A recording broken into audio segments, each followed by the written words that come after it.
Hey guys, and welcome to my next Walking Dead weekly chat for this last episode of The Walking Dead. I am going to just jump right on into it and hopefully not make this video ridiculously long like I always do. Okay, so first thing that I'm going to talk about in regards to this last episode is kind of what seemed to be the most talked about, most like kind of maybe, I wouldn't say controversial, but like just the thing that like a lot of people were arguing about. And it was kind of the whole plot line of getting the group to the hilltop and everything going on between Dwight and Tara. So there's so much going on within this kind of dynamic. I think that obviously I think it's pretty easy to kind of say that Tara is being really reckless. I think that that's accurate. That's kind of how I feel, but obviously you guys can let me know how you feel. When it comes to, I think it would be different, well, maybe, but I don't know.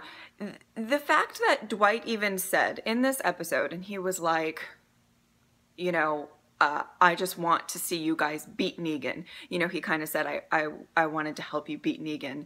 But the fact that he even said, I know how it ends, it's weird because I feel like he's actually saying like, you can kill me. Like, I know that that's how this ends, but he is such a huge tactical advantage for that side that it is a bit reckless to, kill him before he can actually help out. He does have inside knowledge of how the saviors work, you know, where everything is. There is obviously devil's advocate. There is always the possibility that like, how much can you trust him and stuff like that. I totally understand that, but just something to kind of think about with that. I'm insanely worried about Dwight at this point. He, you know, he's gonna be back with the saviors. And if Laura shows up, then he's got fucking problems. Laura, right? I hope I'm getting the name right. Like, and so I feel like his next mission is going to be he has to hunt down and possibly kill her. All right, so let's talk about kind of the dynamic between Tara and Dwight and Tara. A lot of people were really frustrated with Tara in this episode. I totally get that because it's just like, the thing that I had an issue with more was the fact that she but like there were a couple instances where, and I understand that there's a lot going on, but like if Tara says, I want to hang back with Dwight, if you're Rosita or Daryl or anybody else that's, you know, like the answer to that is probably no. Obviously Tara's being led by a lot of rage right now. You know, he killed Denise. She's gonna be pissed about that. She's not gonna be thinking so clearly. So as much as I was really frustrated watching Tara, I was also frustrated with, you know, the fact that like they kept being like, yeah, stay back with Dwight, that'll be fine. You know, like I just feel like, I don't know, that was just my whole thing with that. There was a huge debate going on within the comment section of the idea that Tara, when she said you can't just switch sides, and whether or not that makes her a hypocrite. And I feel, you guys can let me know what you guys think. Is she a hypocrite for saying that? I think I see both sides of this argument. I really do, because the thing is, yes, I guess technically she did switch sides. I will say she didn't switch sides in the sense that like, you know, she kind of just helped Glenn at that point and met up with Abraham, Rosita, and Eugene. It's not like she, you know, during the battle, like mid-battle, went on Rick's side and started shooting, you know. But also a thing to kind of, a point to be made is she didn't kill anybody. She didn't shoot anybody. As soon as she realized Now, I think it was absolutely naive of her to go in there following the governor, thinking that nobody, like, no bullets are, he was saying, like, oh, we won't have to shoot, you know, but, like, I think it's naive for her to think that that wasn't going to happen.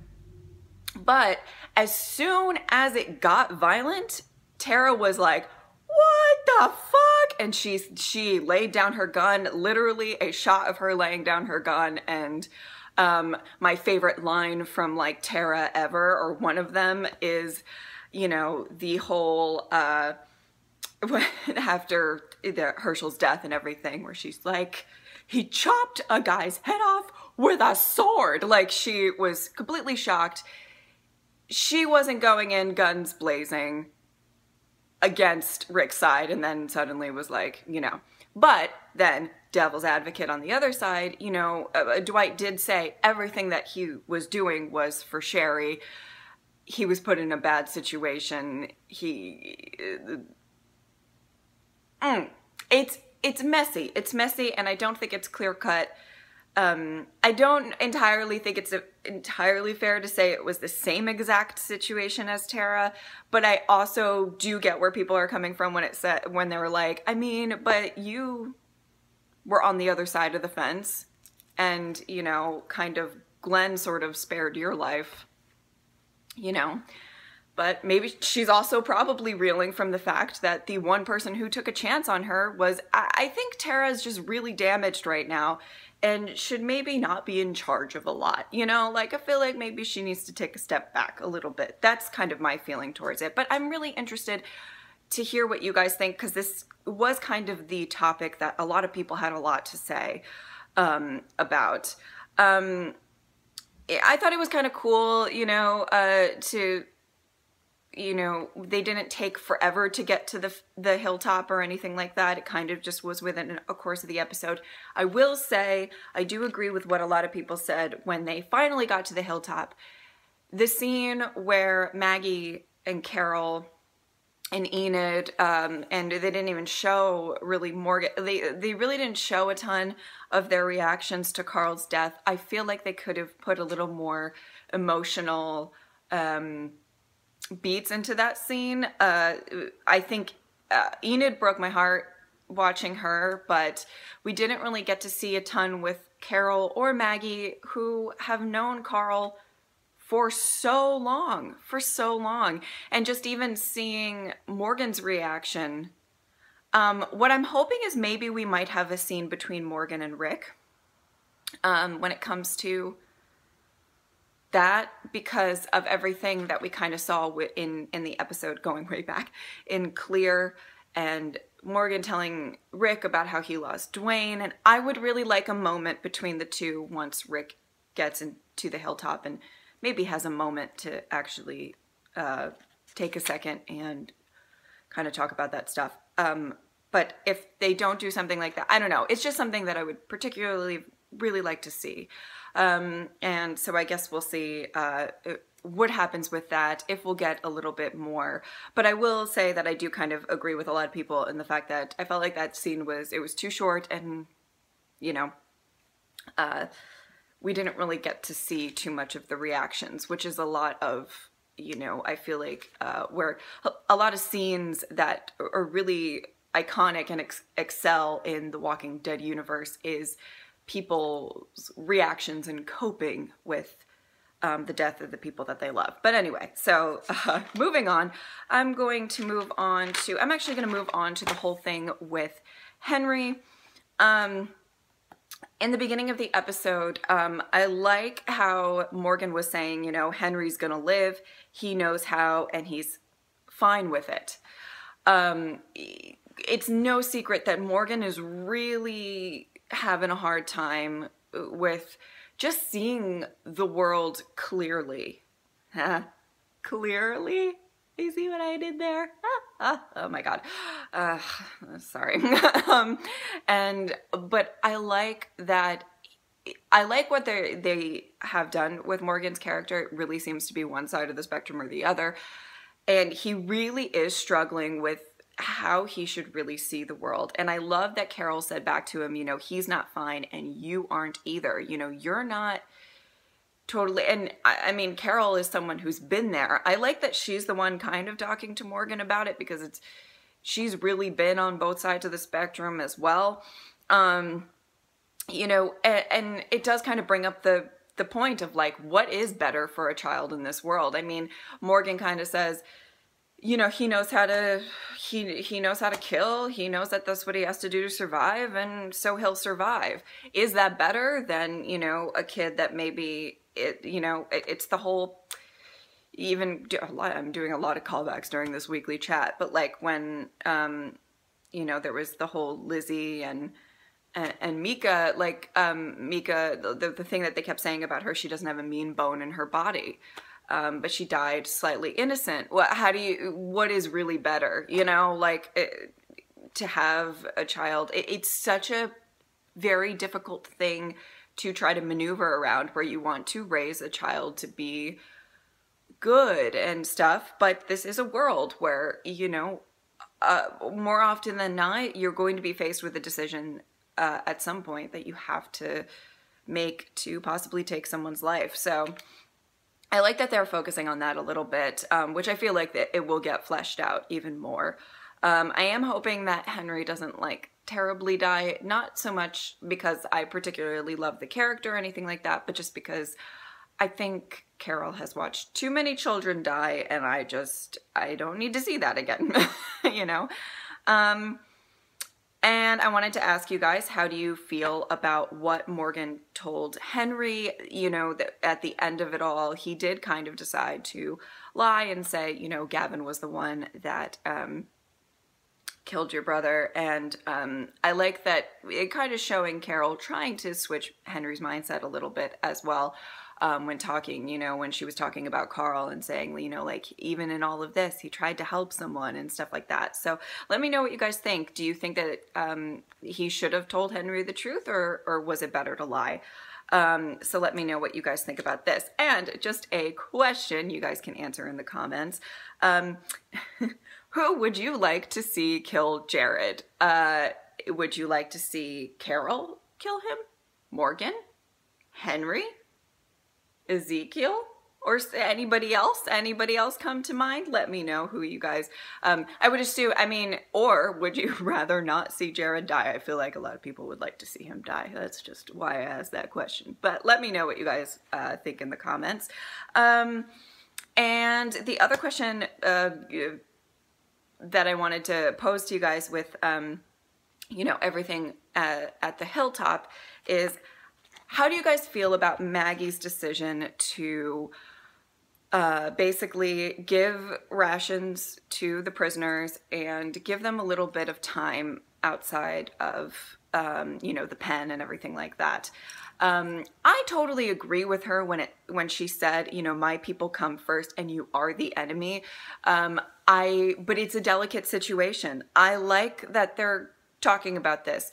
You know, if you don't treat prisoners terribly, maybe they won't take arms up against you. Jared probably will. Jared and Gregory, I mean, those two should probably, you know, like, but what do you guys think about that? I definitely think that she should, you know, I think she should probably treat them humanely, but there is a very strong point to the fact that, yeah, you guys are the enemy. This is not, we can't just like have you roaming around free and just hope everything's going to be okay. You know what I mean? So what do you guys think about that decision? Should she have given them rations? Should she have just cut them off and, you know, give them to her people, get her people to, you know, let me know what you guys think about that. All right, so now we're going to talk about kind of one of the things that was mostly focused on in this episode, and that was the whole kind of everything going on with Father Gabriel and his faith. I really liked that they kind of did this sort of like example versus a man of faith or a man of God with a man of science, but without them like arguing too much about it. They both seem to be also fairly rational about everything, about what they had to do to survive. I thought I did like that we kind of see him lose his vision, really, like, or in the process of losing his vision. And he still had this, like, I know I'm going to be okay. I'm happy to be alive. I have a purpose. And I think earlier on in the season, him talking about the fact that he just wants a purpose, and he thought he found it. I'm really, really interested to see what they're going to do with Gabriel's character after this, and how much faith has he lost after all of this. I will say something that I noticed, and sometimes when I notice things like this, it means absolutely nothing, and I just am, you know, paying attention to too much. But there were just a lot of instances, like on the side of the road when they were in the woods, and then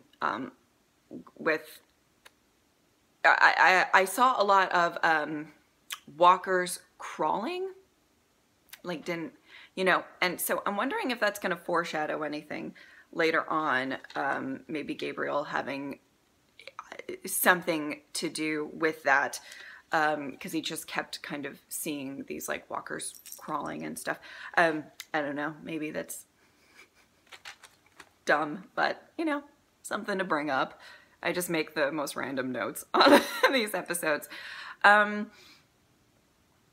I liked talking about the guy that, you know, was trying to reach out to people. You know, maybe it gave them the strength to go on, even if they didn't reach anyone else. That's what Gabriel said about that guy. I think having faith can give you strength, whether it's faith in God, faith in, you know, other people, faith in the community that you're a part of. I mean, there's a lot that I think that does give, you know, people a lot of strength. And I like that they talked about that a bit in the episode. But I also liked that, you know, as soon as he said that, you know, Carson opened the door and the guy, you know, had a bag over his head, committed suicide.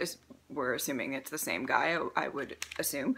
That, you know, that might foreshadow kind of a loss of faith, and, you know, maybe everybody has their limits.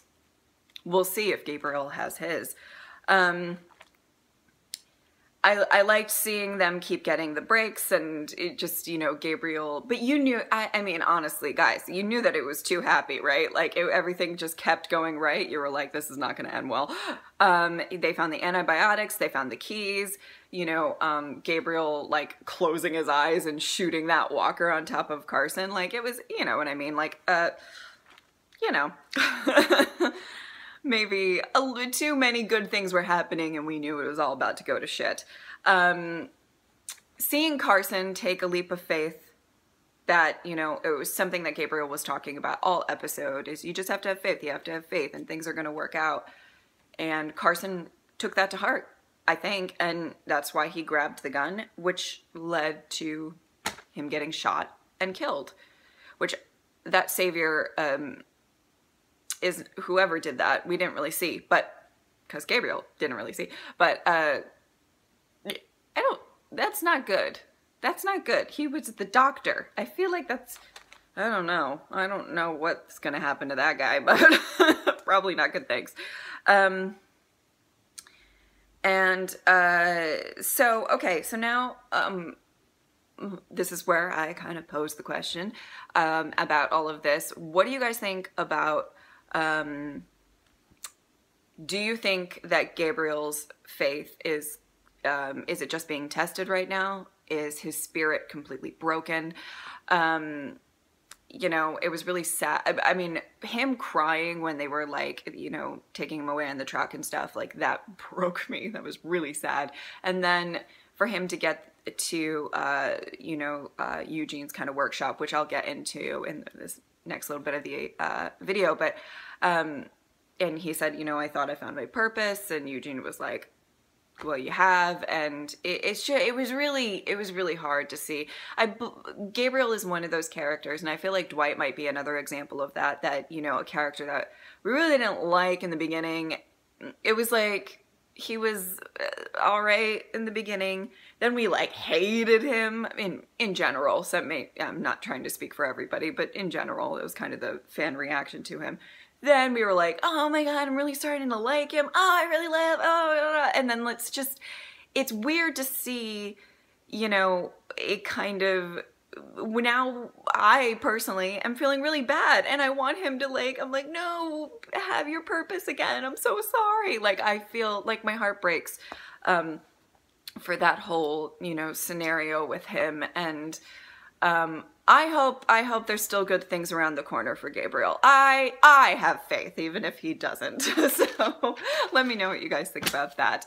All right, and now the last part of this video that I'm going to talk about is Negan and everything that kind of went on there. I absolutely was never concerned that Gabriel was going to give up Eugene. If Negan were to find out, I feel like it would have been some other way. Maybe Carson, if he got a hold of Carson, but I don't even know if he would. Like, I think there was absolutely no way in hell. Like, I think they were like trying to make you feel a little bit nervous, but I was like, Gabriel's not gonna talk. He ain't no snitch. Although he was a snitch, but he's not a snitch anymore. But I just don't think, like, after everything that he's trying to convince of Eugene, you know, but so I'm gonna talk about kind of, here we go again with Eugene and me. I get it. I have this like hopeful thinking all the time, and every time they give me a little bit, I'm like, oh, he's gonna be good again, or he's gonna, you know, do stuff for Rick again.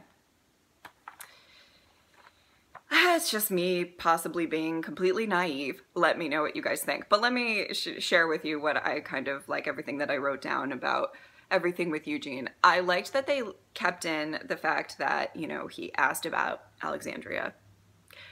And we keep focusing on Eugene in this season, which I love because I'm really loving the character development with him.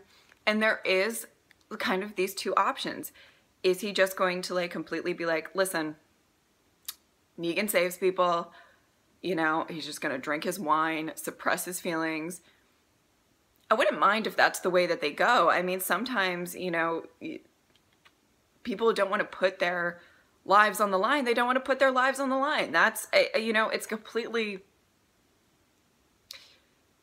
realistic path for that character. But what I will say is, you know, I think they are putting in a couple of things to show us that he does care. And he is asking about Alexandria, and I don't know. So the thing that I kind of wanted to bring up, and let me know what you guys think, I'm not entirely sure it's the best idea for Negan to give Eugene his own outpost without like supervision. Does that make sense? Just because, and I don't know if they're just trying to get us to be like, ooh, maybe something can come of this, where Eugene has been convincing himself this whole time that like, we're saviors, we save people, it's okay, we're saving people, Rick's getting them killed, and he's just like really trying to convince himself. But, you know, in this last conversation, you know, Negan was like, I need you to make bullets. Negan did say, you know, if violence occurs, it's on them and it's not on you and me. I do believe that Negan does know how to talk to Dwight and to get, or Dwight, sorry, Eugene. What am I saying? Negan does know how to talk to Eugene to get him to kind of fall in line, so to speak. But I will say, I mean, to be fair, Eugene is going to be part of his, you know, kind of have his own outpost. Negan could check in as often as possible. That's very true. And honestly, he doesn't, I mean, Gavin's dead, or in Negan's mind, Gavin's missing. And Simon is just going off the rails. So it's not like he has a ton of people to really, you know, and we haven't seen Regina. Who knows what happened to her? Like, you know, I think that he doesn't have many options, but I am thinking like he definitely saying, you know, like Frankie and Tanya will be there. Those are the two girls that wanted to kill Negan. So there's a possibility. I guess what I'm trying to say is there's a possibility for a turnaround here. Am I being completely naive? Probably. Wishful thinking about Eugene? Most likely. But I don't know. Gabriel being there? I don't know. I'm like, ooh, this has the workings of maybe being something great for Rick's side. as opposed to Negan's side. Maybe. I don't know. Let me know what you guys think. Am I crazy? Probably. And then, of course, I really, really love the ending to the episode. For people who are comic book fans, that was really exciting to see this storyline kind of come into play. And the whole idea of tainting your weapons and stuff like that is going to be really, really big for them. And, of course, Eugene is, again, giving Negan great ideas, which, well, you know, somehow. But I really liked that kind of was where we ended the episode. The title of the episode kind of came into play as well, and that was really, really great. So yeah, I think that's about it for everything that I wanted to discuss about this week's episode of The Walking Dead. I hope that you guys enjoyed this chat video, and let me know what you guys think about everything that's going on. I'm kind of like nervous for the rest of the season. There's a few characters that I'm really kind of nervous for and just don't know what path they're going to take, but I'm still always excited anyway. But yeah, thank you guys so much for watching. I will see you next time. Bye!